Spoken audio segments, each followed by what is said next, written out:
Bismillahir Rahmanir Rahim. Assalamu alaikum wa rahmatullahi wa barakatuh. The East African region has been known to be one of the most oldest regions in Africa where we had human habitation. The East African region is mostly populated by many other communities, and among these communities we have Muslims making an integral part of the population of these areas. Tonight, to discuss about the regional cooperation of Muslims in East Africa, we have been joined by our brother who is a renowned scholar from Uganda, Brother Omar Kalinge. Welcome to the show, Brother Omar. Thank you. Thank you for having me. Brother Omar, one of the most fundamental principles of Islam is that a Muslim is a brother to another Muslim. And we know that in the East African region, that is the three countries mainly of Kenya, Uganda, Tanzania, that we have a number of Muslims. In fact, Muslims do make up a sizable majority of the population of these three countries. Are we cooperating with each other, or are we looking at each other as Kenyans, Ugandans, and Tanzanians? Well, I think it's not only the Muslims, really, that are not cooperating as they should. When you look at the studies carried out on the East African, fast-tracking the East African Federation, you recall there was an effort spearheaded by largely Ugandan President Yoweri Museveni to fast-track the political federation. There was a lot of resistance. Everyone feels they should be in their small kingdom. You know, the Tanzanians one is really dug in. The Ugandan is very proud of the yellow, red, and blue, black. So it's not only the Muslims are not cooperating as they should, but from personal experience, I think Muslims are more federated than the other communities.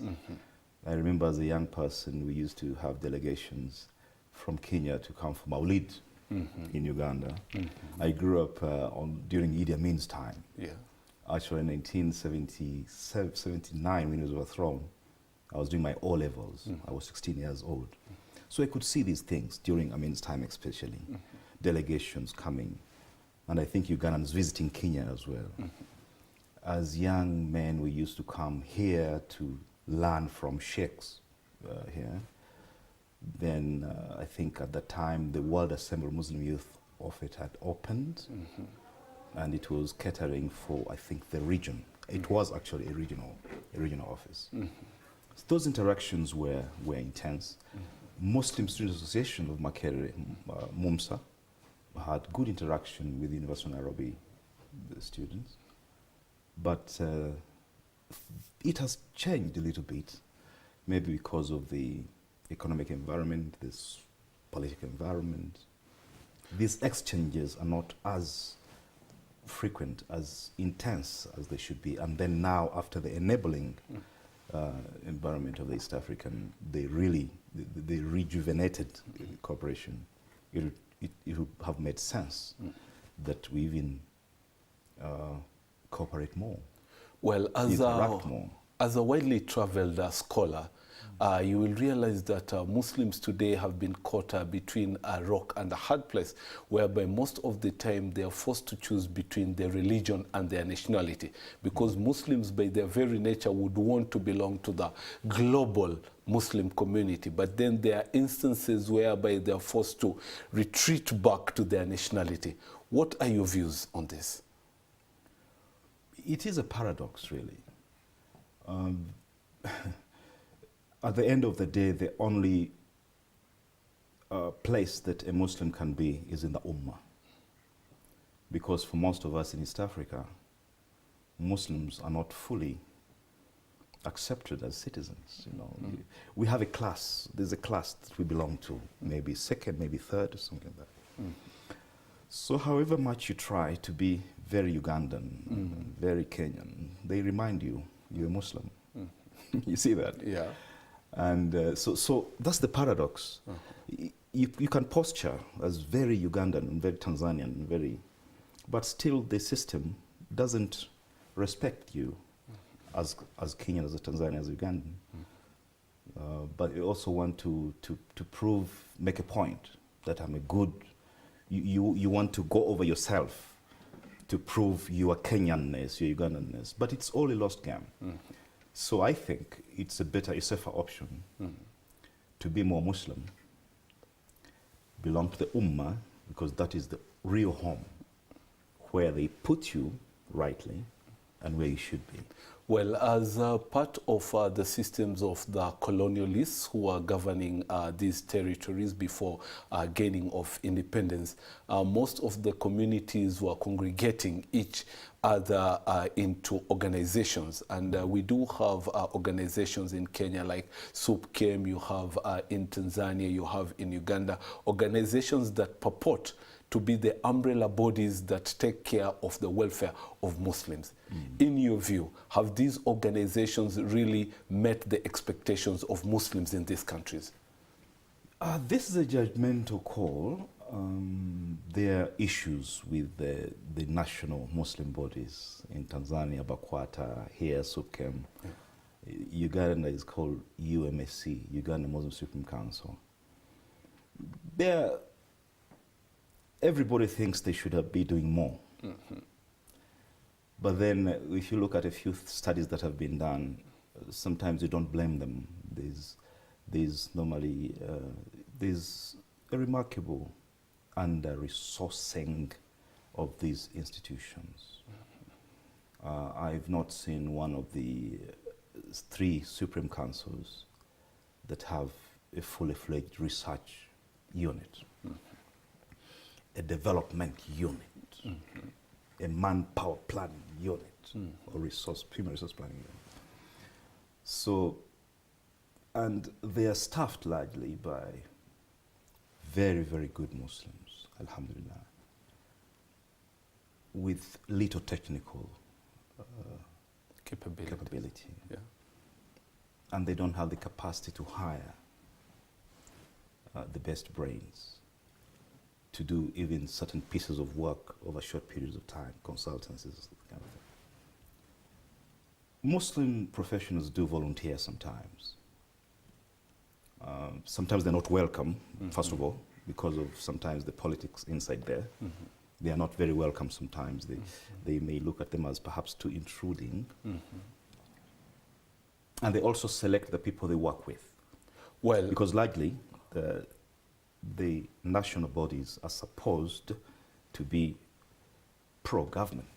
Well, actually, that is where I wanted us to take a bit of time on that. There is a perception out here that most of these national bodies are actually tools of the government so that they can manage and control the ummah so that it is within what is expected of them, you know, that they can toe the lines of the government and not go outside the scope that the government expects them in. Do you allude to this? To a certain extent. I think they were formed at around the same time. Yes. It was a well-orchestrated plan in Kenya, Tanzania, and Uganda to create national bodies that would have Muslims perhaps contained, better managed, and of course they didn't say it in these words. Our job was later to say, no, we know what you did it for, but let's do our thing. And we haven't. Yes. Because they exist, you can't wish them away. Our challenge would be to say, okay, it was your plan, you plan and Allah plans. Yes. So let's execute Allah's plan. You have a united body, we have a leadership that would command the part of the Ummah in Uganda and Kenya, Tanzania. But we haven't. So because of that lingering objective of controlling Muslims, most of the Supreme Councils, the national bodies, have really been identified. They've been even eager to prove they are so pro-government of the day that it becomes embarrassing because once a government falls, then you have to fall with it. You fall with it and then change positions, and then as a religious leader, you look funny, don't you? Okay. That you support every, how they call it, Ajib, any government in power, for example. So I think these national bodies ought to take a stand and say, for us, it's the interest of the community. Our job is to advocate for fairness of all people, including Muslims, especially Muslims. They should be the voice, the human rights voice for the Muslim communities. They should be the ones fighting for the to reverse the marginalization of Muslims. Because Kenya, Tanzania, and Uganda, the Muslims in these countries have been marginalized immensely. By independence, there was one Muslim graduate in Uganda. Disturbing. The colonial government released, I think, £243,000 to education in colonial Uganda. It was a protectorate. Only £132 were allocated to Muslim education. So we were left to do things that don't require. We were the best drivers, alhamdulillah, the best butchers, the best business people. But largely illiterate. You don't make it to the civil service. There's no single accountant who is a Muslim, no single. So it has persisted. Of course, for the Uganda situation, I don't know how it happened for Kenya, but for Uganda, it came with the Idi Amin coup of 1971, which did change fortunes for the Muslim community, which is both a good and bad thing, because when he left, there was effort to reverse all gains ever attained by the Muslim community. Notwithstanding the situation that is being faced by the national supreme bodies, would you say that there has been an effort on their part to foster any cooperation between Muslims in the three countries, noting that today the political environment is such that we are all moving towards integration of the East African community? Is the same happening within the Islamic circles? Not that I know of. I know that the Muslims, because the national bodies, I said, as we discussed earlier on, they're largely a government thing. Whether they declare it or not, they're the government thing. And the EAC model is a governmental, it's the heads that sit and talk for you, the summit, you know. So I'm aware that the leaders of the national bodies, SOPKEM, Bakwata, do meet at times. The same model of the East African community, that the Kagame, Museveni, and Magufuli would meet and decide on your behalf. It's the same model persists. Well, so they're not. You don't see that cooperation that goes at departmental level. We don't see exchanges of du'at. We don't see exchanges of the Zakah administrators, exchanges of the secretaries of education, for example, exchanges of the that kind of thing. It's not happening. Well, before we take a break, from where you sit, do you think that it's a situation that most of our bodies, we shot ourselves in the foot by accepting to be grouped together to come up with something when we are actually not ready for it? The structures were not ready, the personnel were not ready, we did not have the capacity, we did not have the resources. Because today, from where I sit, I look at the head of a Christian supreme body against the head of a Muslim supreme body, and they're two worlds apart. Well, as I said, you take advantage of even a mistake, as it were.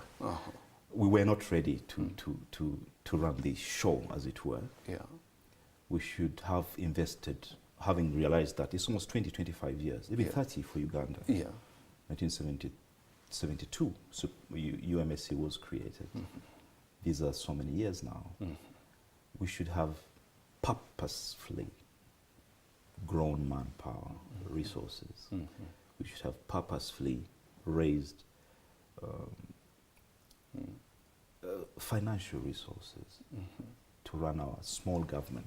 Because for the case of Idi Amin, he had created the Supreme Council to be the Muslim small government, having been marginalized from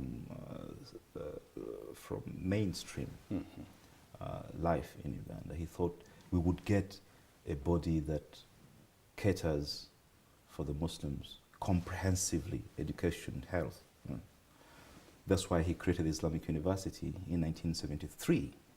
Well, hold that thought about where we came from with Idi Amin and where we are going, because we are going to take a break. And tonight we are hosting our brother Omar Kalinge, who's a renowned scholar from Uganda, and we are discussing the regional cooperation of Muslims in the East African region. Thank you.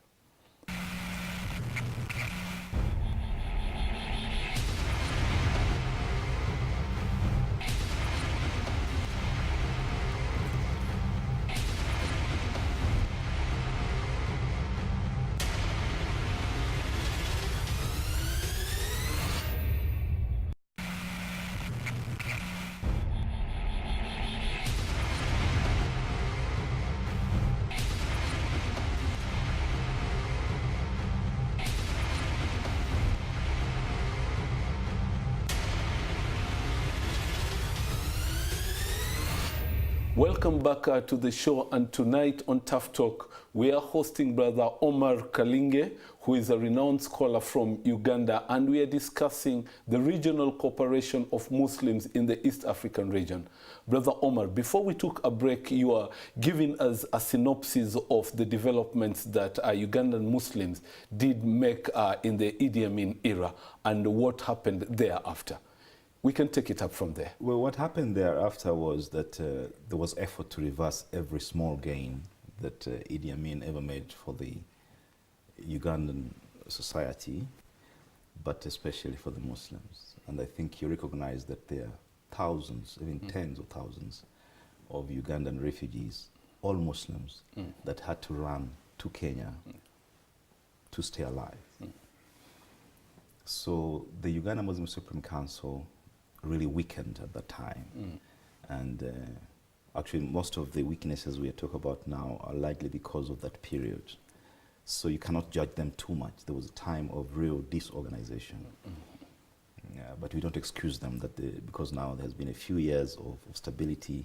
They should have been cooperating more and seeking to learn more from Kenya, largely than Kenya, because Kenya presents a more organized model.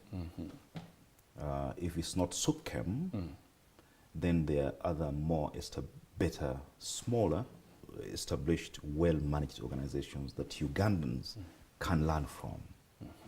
Look at Jamia Masjid, this model itself. If you brought Muslim administrators to stay for about a week, maybe 5 days, just to look at Jamia, without telling them much, I think they would seek to do something differently when they go back home. Well, we have the East African community, which is undergoing a revival at the moment. And right now there's going to be opening up of the borders so that there can be easier movement of the citizens of the three countries. Do you think that this will portend good tidings for the Muslim community in the region in terms of cooperating with each other? The borders are literally open, really. You can move without your passport across the three countries, Rwanda inclusive. 4, you can use your national ID. Before you had to get the passport and put more in the kind of thing. It's a one-stop center at Busia and Malawi. Just the Kenyan immigration officer is here. The next window is the, and they don't ask many questions anymore. And I've seen people walking across the border if you're not carrying a bag, and nobody asks anybody, and I don't know where they end. So it is happening. And the call is for the Muslim community to exploit this fully, all right? Like our grandfathers did even in harder times. They should exploit this environment fully, fight unemployment through exchange. Let me tell you, youth unemployment in Uganda is 83%. That's general youth. It's worse for the Muslim community because there are other bottlenecks. We have very, very competent Muslims who have failed to get jobs, having passed the interview with 71%, and the job went to one who got 61, just because there was Musa, who had passed as Moses, so they had not known at the time of interview that they were interviewing a Musa. So when they discover he's Musa, not Moses, they don't get employed. So unemployment in the Muslim community must be addressed squarely. And how do you do that is by having a larger market to absorb these graduates, qualified people. We are hoping that Kenya is a big economy, certainly, more open, more with purposeful exchange of goods and services and people. I think the Muslim community can benefit. We have many projects to work on. Islamic banking has been in Kenya for over 10, 13 years, 12. In Uganda, the law was signed only in 2016. And it was a tough battle. Islamic banking is Sharia. They want to bring Sharia. They're going to get money and fund terrorism. The head of the Christian, the Anglicans, they have a federation of Anglican churches. They wrote a big memo to the government, to the president, urging him not to sign that amendment, because it was the Islamic banking came as an amendment to the Financial Act. So we traveled to Kenya. I chair the contact group in Islamic banking. It should have been 2015 or something. We went to GAB, we went to First Community Bank, we went to Takaful. And then when we went back, we had better arguments, better examples, and we were advocating smarter than we were before we came. That's a practical example. Many such things can happen because, as I said, Kenya represents a better organizational model, not so perfect. Being a Kenyan, it's possible to really improve on it. It's possible for a Kenyan to think they are not. Self-criticism is good. Yeah. But for the outsider, we find Kenyan Muslims better organized than Tanzanian, and so there's a lot to learn. Yeah. So it's we can really build up. We can purposefully, as I said, see those areas that we need to work on together. Universities. There's Islamic University here. There's Ummah. There is Raf University. Maybe others, even smaller, maybe smaller colleges. You want them to be cooperating more and exchanging students. It's not enough that Kenyan students are so many in Ugandan universities. That's a good point. That's a good achievement as well, that you have 19 to 22-year-olds, 24, who are at home both in Kenya and Uganda. They're intermarrying. Many Kenyan kids are marrying Ugandan. So that's good for the Ummah, is it not? Yeah. In a country where people think of tribe, and I want a United Nations kid, a Jaluo, a Luo mother with a Muganda father, and probably a Tanzanian uncle. A Tanzanian uncle would be a real Muslim. They won't have this cobweb in their mind. So these experiments are all useful, but it should be really planned. Professionals, Muslim professionals, should be working together. We have a union of Muslim professionals in Uganda. I'm sure there should be some unions or associations of a kind. We want them to be meeting regularly, even online. Why do you travel when you can Skype? Nobody's telling you to take an air ticket.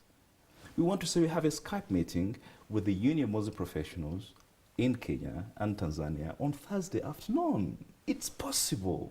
They Skype for everything else except Islam. That's the problem. So there are many excuses we give. Oh, movement. Even when they restrict movement, they can't block the internet, for God's sake. These are engineers, there's IT professionals, so they can set up these teleconferences, video conferences, they can do that.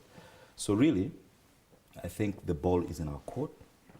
We should agree to work together more, agree to plan for the Muslim community together.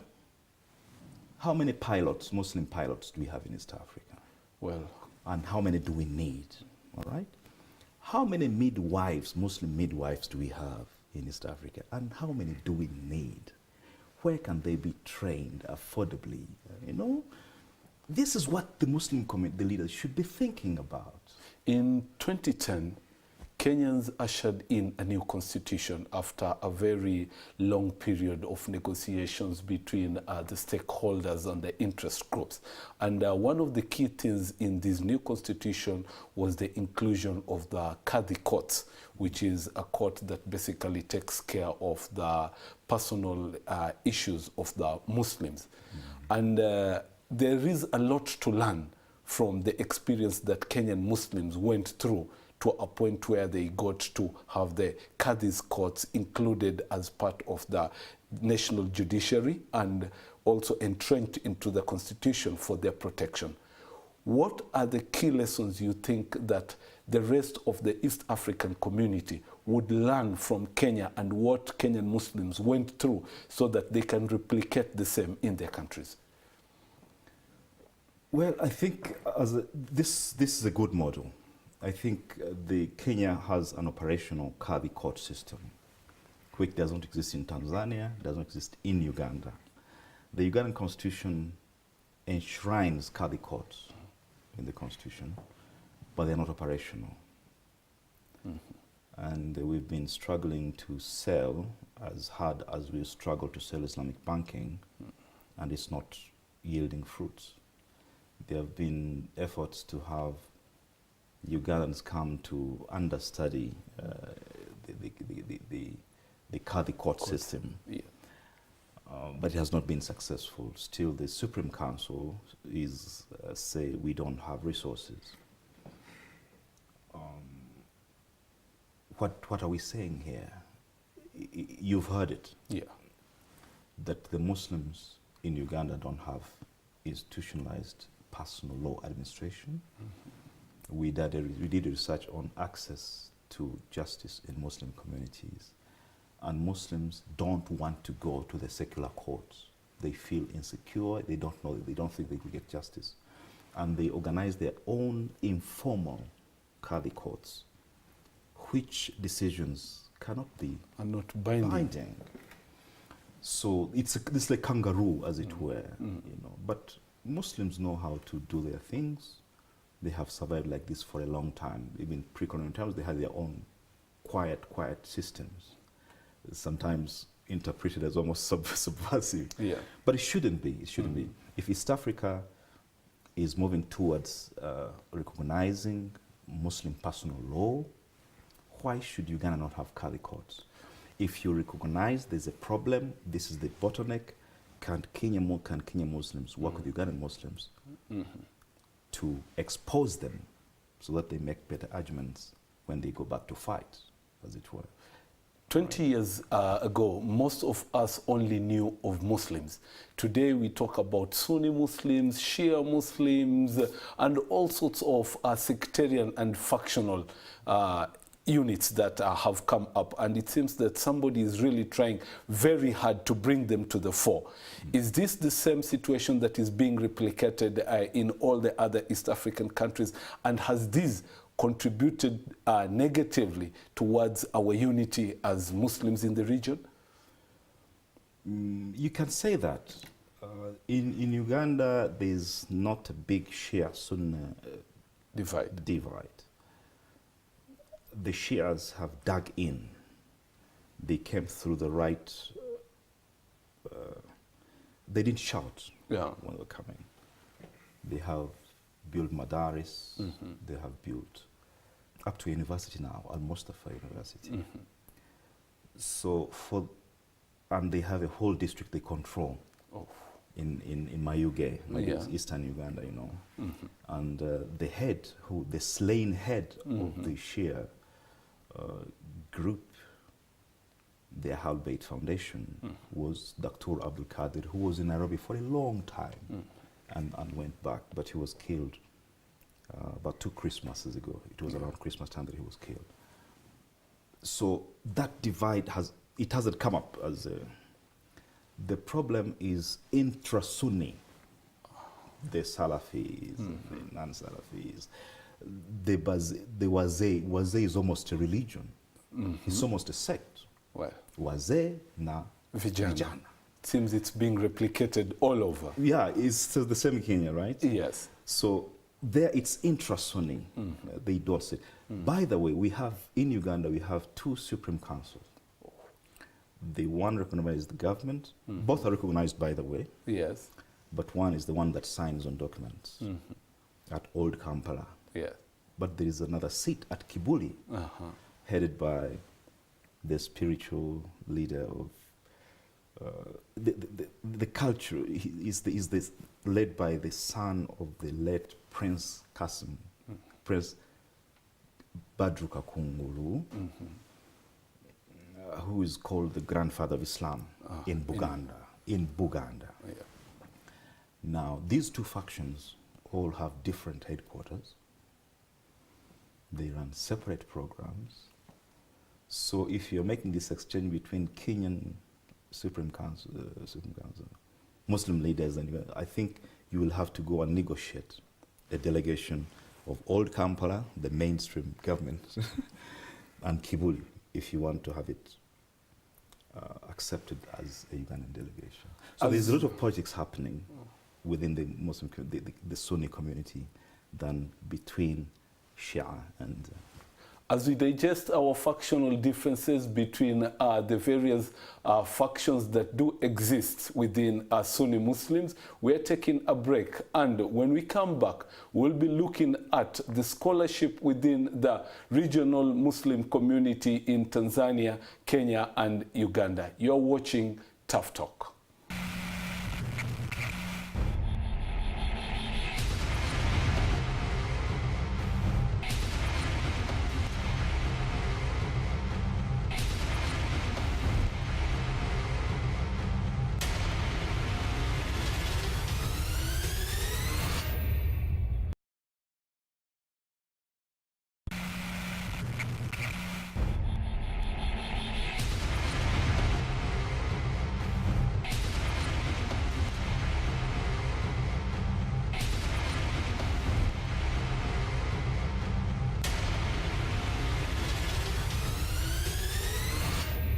Welcome back to the show, and tonight we're discussing the regional cooperation of Muslims in the East African region, and we have been honored to be hosting a renowned scholar from Uganda, Brother Omar Kalinge.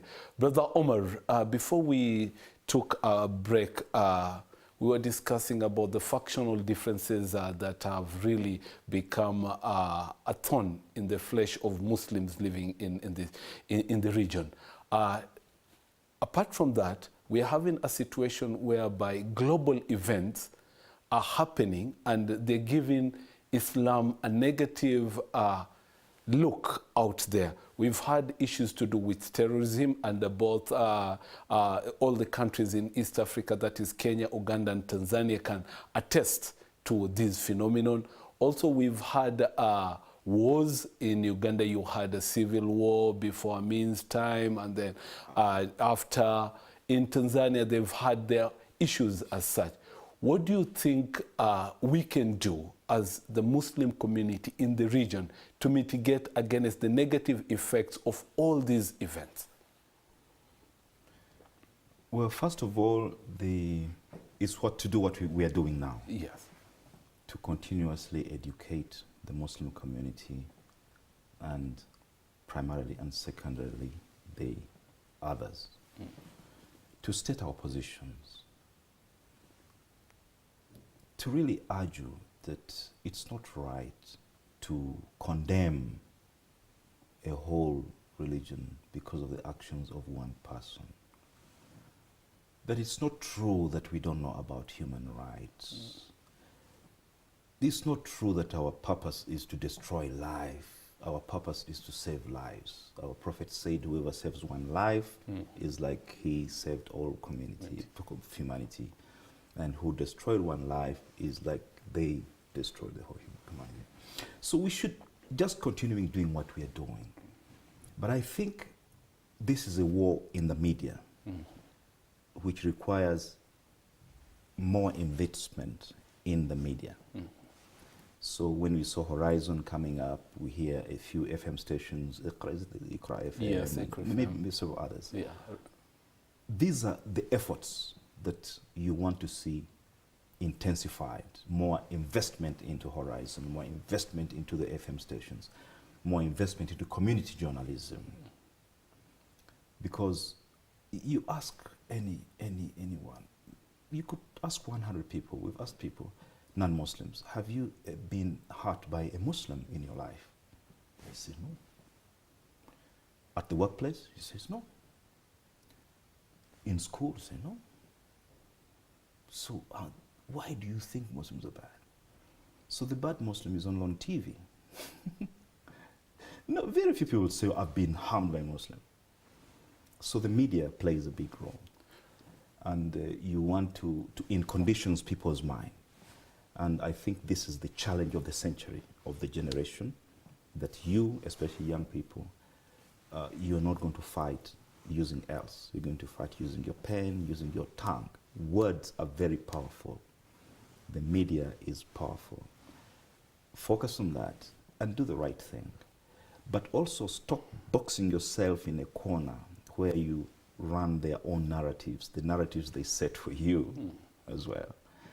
Because clearly more people die, more people are hurt from right-wing extremism in the United States and Europe than from Muslims. You know, these are factors that should be put in across, not to rationalize, but you want to put your case intelligently and with evidence.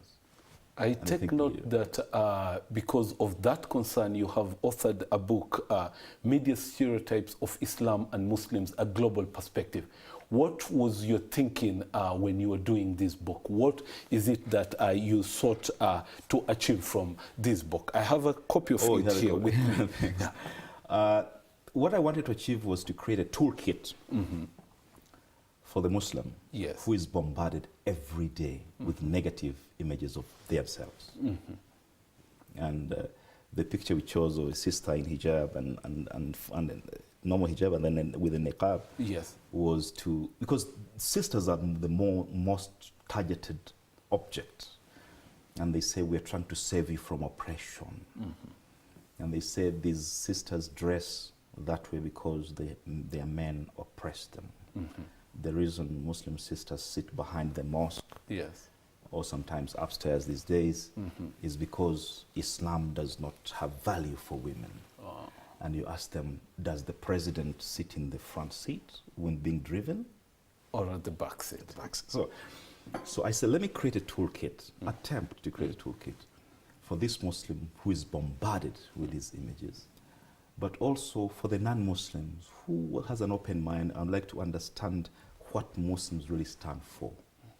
The book follows a simple strategy, defines concepts, delves into the subject of stereotypes, because stereotypes are not only for Muslims. Even in Kenya, you have stereotypes about Kikuyu, about Luo, about Kamba. You see them in the comedies. Those are stereotypes. Some are, you can play around, laugh around, but sometimes they go deeper.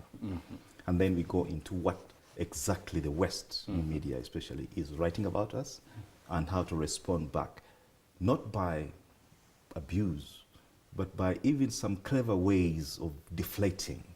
There's one chapter where we talk about Muslims apologizing for everything, including algebra. We are so sorry we brought you algebra. We are very sorry we cut the suit for you in Turkey, because the first suit was cut in Turkey. We are sorry for the Arabic numerals, 1, 2, 3, 4. Sorry about that. So it becomes funny. instead of fighting and that kind of thing.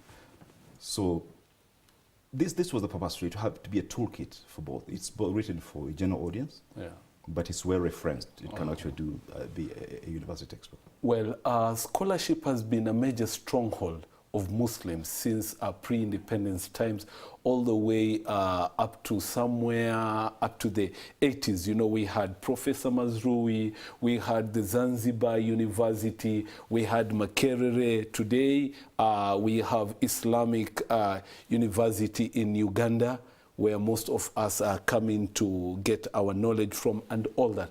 What has happened to us as the regional Muslim community that our scholarship has gone down? And this used to be something that we used to have a lot of pride in. Well, circumstances have changed. I think the social pressures and the economic pressures and even political pressures don't allow academics to do their work. There's not enough time for people to really read and write and research. They are busy running after bread and butter. Universities are less resourced than they were before. These days, to be a university lecturer, you have to juggle about 4 jobs. You teach here and there, and then do another consultancy. So it's a difficult situation. But I think it's important now to identify those few that have devoted their time to scholarship and strengthen them. Comes to the institutional, there should be some people that don't even come on TV, but think we must support this scholar to read and write and finish that book. They don't have to come on TV, but they know them. But something is not happening. You look at them, many people who devoted their life to scholarship, they live difficult lives. Then scholarship also thrives in open systems. These days, it's not easy to organize a lecture at a university without, in the audience there would be at least 20, 30 intelligence operatives trying to record what the professor is saying. Now, we know that a university is a place where if you want to abuse the president, you walk to the university and abuse the man, they'd come out. It's sacred ground. Yes. You say it was academic. These days, no, there are sanctions. So all this has affected the way knowledge flows, and our kids are becoming less and less inquisitive, because we used to ask, I'm telling you, at our time. We used to sit in these study circles and ask even the most difficult question to your professor. It's not happening now. The professor's afraid. Maybe the student works for the intelligence agency and is asking a question as a way of collecting evidence. So we're too afraid of each other. But I think even in between these so many challenges, we can still resurrect Muslim scholarship, exchange notes, undertake joint research. Because clearly when you say violent extremism in East Africa, this is not something you want to let others do. I want the Muslim consultants in that field to conceive an East African VE research project. Theirs, not some white Western, no. I want these resources to be Muslim resources to study this phenomenon. Well, quickly as we come to the tail end of our show, the beautiful language of Arabic with its close cousin Kiswahili have been synonymous with Islam in the region. How much have we taken advantage of these beautiful languages to foster cooperation between Muslims in the region? Because I'll take it, people in Tanzania will be speaking Arabic and Kiswahili. People in Kenya will be speaking Arabic and Kiswahili. People in Uganda will be speaking probably Arabic, Kiswahili, and English. How come we've not taken advantage of the common language to foster unity among Muslims? Well, let me talk about Uganda and Kenya. They have the uniting Kiswahili. Yes. And I think there's no excuse for a Ugandan, a Kenyan Muslim, and Tanzanian Muslim not to be working every day together. Yeah. But there's an excuse between a Ugandan and Kenyan and Tanzanian, because for us, Kiswahili in Uganda was a deliberate, there was a deliberate attempt to frustrate the teaching of Kiswahili in Uganda. You know why? The colonial records are there. Yeah. It would increase Mohammedan influence inUganda. So many Ugandans actually do not understand, do not speak Kiswahili, and the largest Kiswahili speakers would be Muslims. All right? Yeah. So they succeeded in that, at that front. They succeeded at that front, that you have an East Africa which two of the countries can communicate, the major can communicate well, but the third one has to communicate through an interpreter. All right. As we wrap up the show, what are the two key initiatives that you would like Muslims in the East African region to take up so that it can foster the unity amongst themselves and also propel them to greater heights in development? The first one would be an exchange of business, of enterprise. Yeah. I want to see an exhibition,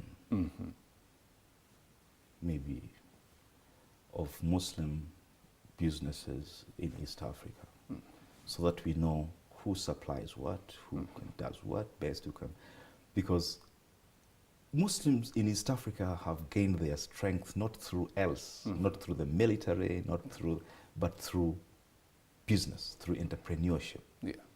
I want to see a real Muslim business council of the East African region. That would create employment, it will raise capital, and it will exploit the existing, it will grow the Islamic banking system, because there will be enough clients to sustain the second element? The second element is education, scholarship. Yes.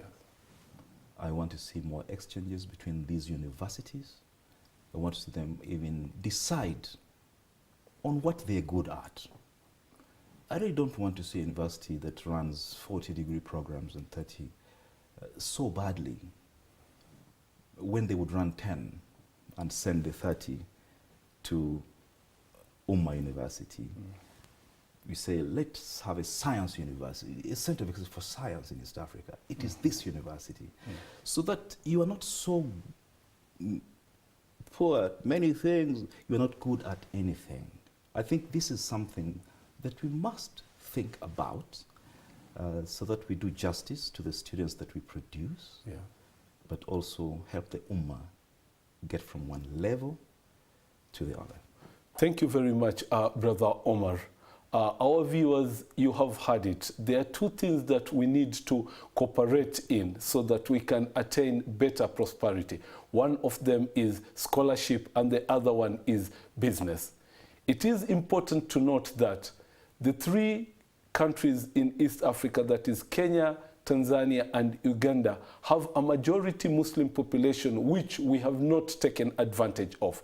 It is a high time for Muslims in this region to open up their eyes, foster cooperation amongst each other, work together with each other, and enhance the business opportunities between each other, and eventually we should be able to get the fruits that come up with cooperation amongst the Muslim community in East Africa. Thank you.